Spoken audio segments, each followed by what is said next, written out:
Hello, hello, hello. Oh, so much. So many thoughts. So many other things going on too. Even of House of the Dragon, but a lot of things here that I'd like to answer. All of them. It's going to take a long time. But first, um, I did a review with Carmine already. And on Carmine's channel in a day or two. But um I think it's going to be on mine. I forget.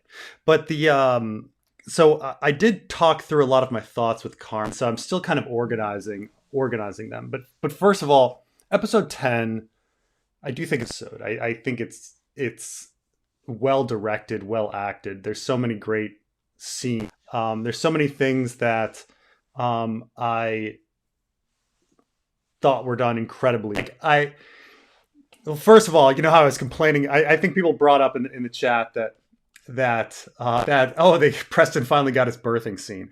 I did trash the show for like cutting the birthing scene from episode 6, and here they gave me a birthing scene in episode 10 that was exactly what I wanted. I was like, wow, you guys went and did it. And not only that, thematically they made it very and on the nose, like perfect, in the sense that like in the same sense that Rhaenyra, it's her moment to take control and be queen, and she has to the fact that she has to deal with pregnancy and childbirth and child rearing at that same moment as the inconvenience of that. I mean, that is the metaphor for like women in history, right? Like they have more power than they do, but the inconvenience of childbirth like takes that from them, right? And so I thought that was a brilliant scene. I thought the chase scene, some great, beautiful CGI. I mean, granted, it was dark and raining, so it's easier, but like it was exciting. I didn't necessarily agree with the decision to have Eamonn like all of a sudden not want to kill End, but overall, I think it was a solid, great episode. A lot of like tiny little nitpicks. Like I can say a lot about that table. Rainey's not knowing who that is. Maybe the ending needed a few more beats or something stronger than the reaction that Emma Darcy gave. Emma Darcy is the big Darcy and the other actors is that she's a very subtle actress, and other people are stronger and more exaggerated in their facial expressions. And there are moments where I read Emma Darcy's subtlety, but then there are moments where I'm like, I need you to be stronger. She seems to be more of a movie actress rather than a stage actress. Like I think it's at some points you want stage exaggeration, something larger. But overall, it's great. It's great. Just again, like these episodes don't fit in a series. They're not like, for instance, personality was completely different than last episode. Damon's personality is completely different from last episode.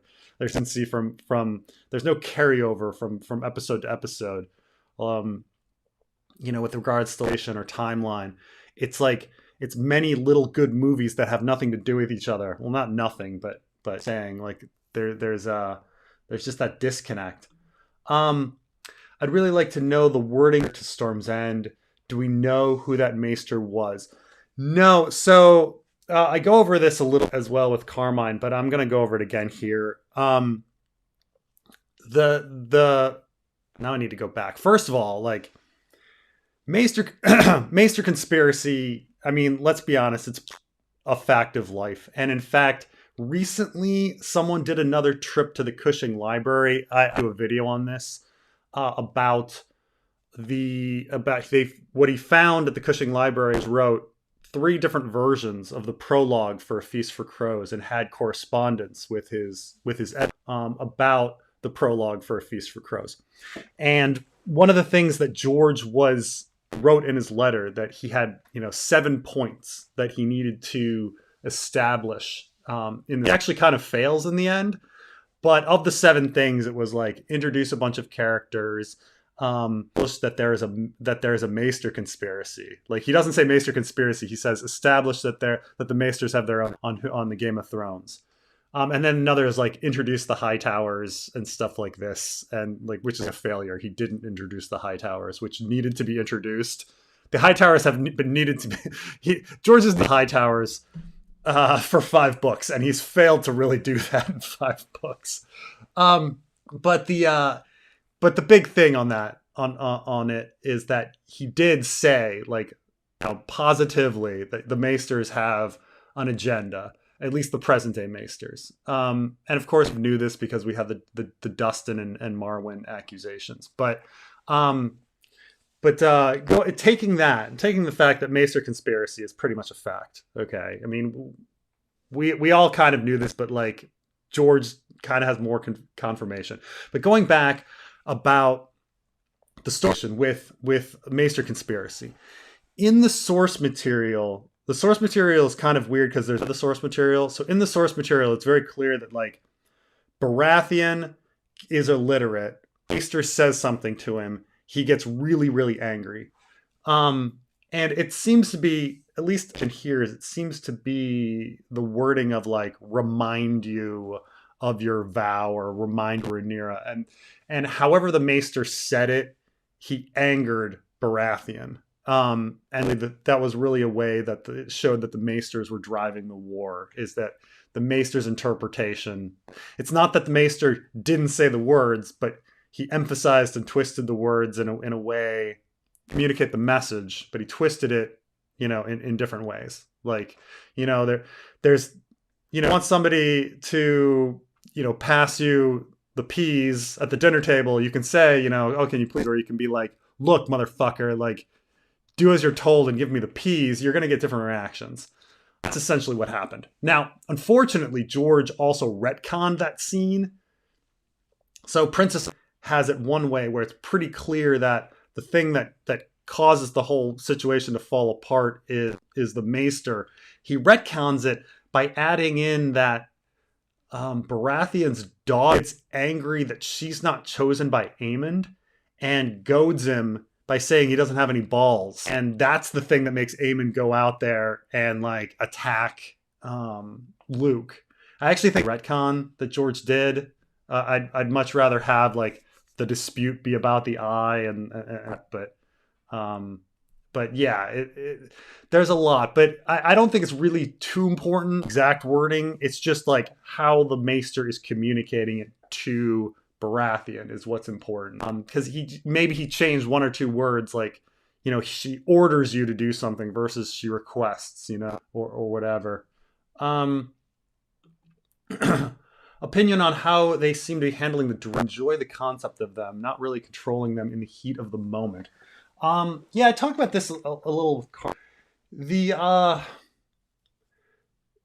So we kind of get the idea that in Ice and Fire that the animals subconsciously affect the characters, and so we see characters like Rickon go more wild, or Jon go out when his direwolf is near him, and things like that. There's a question of how much the reverse happens. Like, how often does the subconscious of the human affect animal? And I really think of one time where the subconscious of the human, like, definitively seems to change the behavior of the animal, and that's Dany at the fighting pits, where Dany consciously marry his daughter, be Queen of Meereen, bring peace. But we kind of know that on a subconscious level, desires are to marry Dario and run off and escape, right? And so while she's at the dragon, her subconscious desires come in and rescue her and take her away. So opposed to, like, subconscious desires affecting the animals.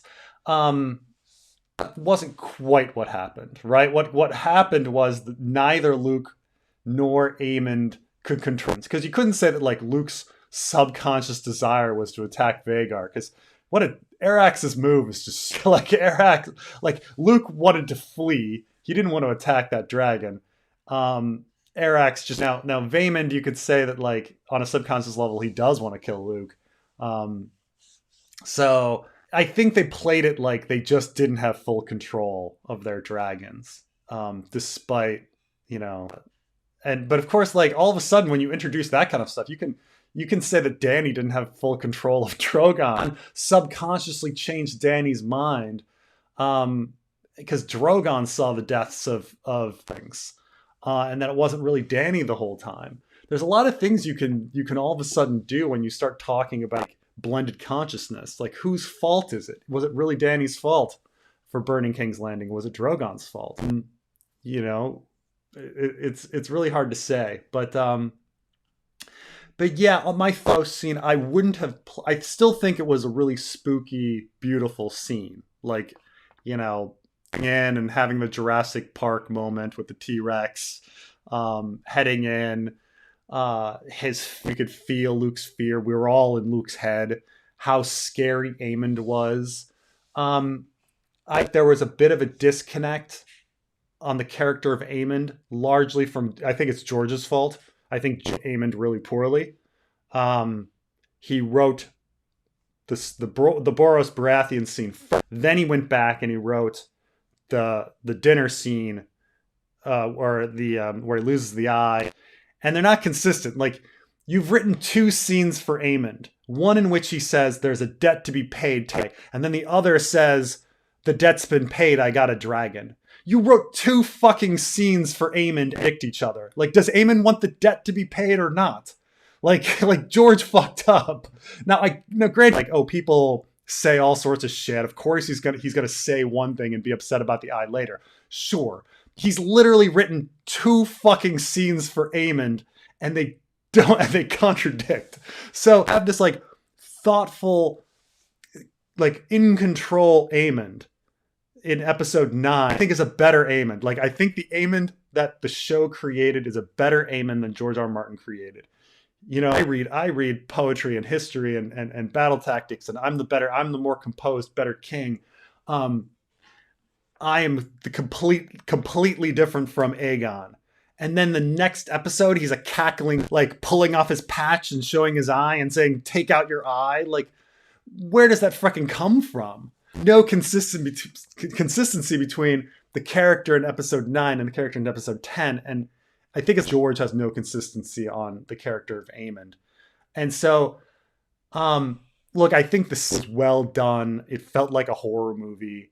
I wouldn't have done the same choices. I would have leaned harder like that Boros was influenced by the Maester. They did focus on the Maester more because he's like, calls for the Maester. He's just like, Maester, you know, and you're like, okay, we all notice that the Maester's doing something. But he seemed before the Maester talked to him, and he seemed angry after. I would have had him be calmer before and after, and I would have shied away from. I would have changed how George had written Eamonn. Like I would have had him build up to his anger, build up to the chase scene, rather than like cackling villain throwing a knife and saying "take out your eye" and stuff like that. Like we time there, but overall it was a really good scene. Like it was memorable and shot, and it was well done. It was just I would have a couple different choices. I'm glad they cut out the Maris daughter thing because that was just poor George's. But yeah, I'm glad they didn't do that and went back to the original Princess and the on that. But yeah, you know, it got everything done. It got it, and I think it was still, you know, very, you know, superior stuff. Like, you know, the most important thing is that we feel Luke's fear in that situation, and we feel that this is like an event that is starting the war in truth, and they achieved that. So Vagar killing Luke was the second time a misunderstanding accident. How many more of these times can it until it's overdone? The dragon seed letter, Nettle's letter, blood. Yeah, you're kind of right that it's a lot of these things together. I think that I did not like the fact that they made Eamonn go back on it. Like if you're gonna have heresy, like bring it back to the Maester, bring it back to the Maester message. and have him be the everything. You can make it look like a misunderstanding, but allow it to go back to the Maester. I think Eamon sudden saying, "Oh no, no, I didn't mean to do that." Like, really? Like, you were throwing at a kid, telling him to stab out his own eyes, and then you were chasing him in the sky in lightning with an enormous dragon while he was like fleeing, with his life. To like make the analogy, like imagine to a huge like monster truck and we're chasing a kid, on his bike, and you're driving at him, and then all of a sudden you accidentally run him over with your monster truck. To be like, no, I didn't mean to do that. I just wanted to scare him. Well, if you just wanted to scare him, we at least need a line. Like you could have a scene where Eamon runs over to his dragon, runs over to let's give him a scare, and then jumps on him, rather than have this whole in the last minute, the 11th hour, be like, no, Eamon didn't mean it the whole time. That's a little inconsistent. But yeah, there's a lot of these if only something had been done a little differently. But in truth, it's not. Like none of these little choices matter because it's a master. There's a conspiracy. It's kind of I kind of like the fact that, even though the fact that Alicent was completely clueless that there would be a conspiracy, but the fact that like Alicent, she hears this thing from Viserys and then goes to the small council and they're like, yeah, we don't care. We had already decided to usurp the throne. Like, who cares? It didn't matter. It didn't matter because there's a conspiracy. It's going to fall apart one way or the other. The idea that Daemon is a rogue prince being misused by the writers a lot. I feel like his motivation arc switches. His motivation and personality changes every episode. It's really quite jarring. They're really so in the original Rogue Prince. They say a hero and a villain, and then the story proceeds to just describe him as a villain. And I think the line and really trying to like go far with it and say like got somehow both things going on. I think it's I want to do a video, I'll probably do a video next month or so about Daemon the hero. And that's like, not to believe it, but you can go through the Rogue Prince and the Princess and the Queen and paint as a good guy. Like, and just by saying like, well, this is a biased story. This is what he was doing in this situation. And make Daemon seem like the hero the whole time. And then just show that like Maester bias is painting him as a villain. There's no way at this point we could ever consider Daemon to be anything villain. Like, he murdered his wife. He's choking Rhaenyra. He jumped to the conclusion that they murdered Viserys pretty fast. He's very uncharitable with his enemies. His actions as the Lord Commander of the Gold Cloaks was there's no way he's not a villain. I think they're actually failing on making him like a sense. I think they're leaning too much into what the source material says. They understand it's biased, but they're not interpreting various incidences as biased. The only exception I could say is their interpretation of Queen for Heir for a Day. Thought they did pretty well with and his explanations, but an error in the first 5 seconds. Grey Tower Greywater Watch. Did they say, or is it on the map as that way? I have a problem with. I mean, and these are like little things, and it's like I understand, but the painted table that they have, there's so many problems with that. They clearly took the map at the beginning of A Dance with Dragons or just like started putting stuff down that was on that map. And not realizing, well, wait a minute, this is the map that Aegon the Conqueror would be using to invade the Seven Kingdoms with. So, one, there shouldn't be King's Landing on that map. Okay, so, because King's Landing didn't exist. Now, one could say, oh, well, maybe they amended it later. Okay, fine. There shouldn't be King's Landing on that map, but if you want to put, okay, won't die on that hill. But why would you put High Heart on that map? Why would you put on that map? There's no strategic importance to them. There's no settlements there anymore. Like, if a war map, like, make it a war map, right? Like, it should have the important war situations. Bitterbridge, I mean, it does have Bitterbridge, but it should have Moat Cailin, like these really important strategic places. Harrenhal, have all. But why would you put High Heart and things like this? But I don't know. I don't know if they said if it's on there, Grey Tower or Greywater, but yeah, it should not. It should be Grey because it's named after George's Story, Greywater Station. Um, uh,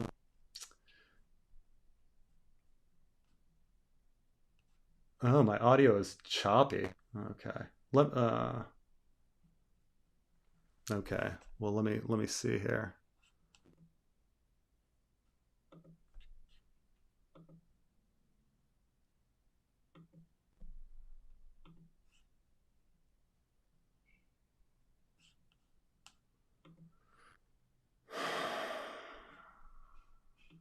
Let me getting a lot of messages that my audio is fucked up, but this is in the past, so I don't know if it's like. Let me see here.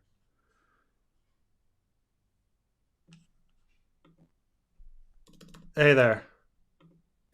Hey.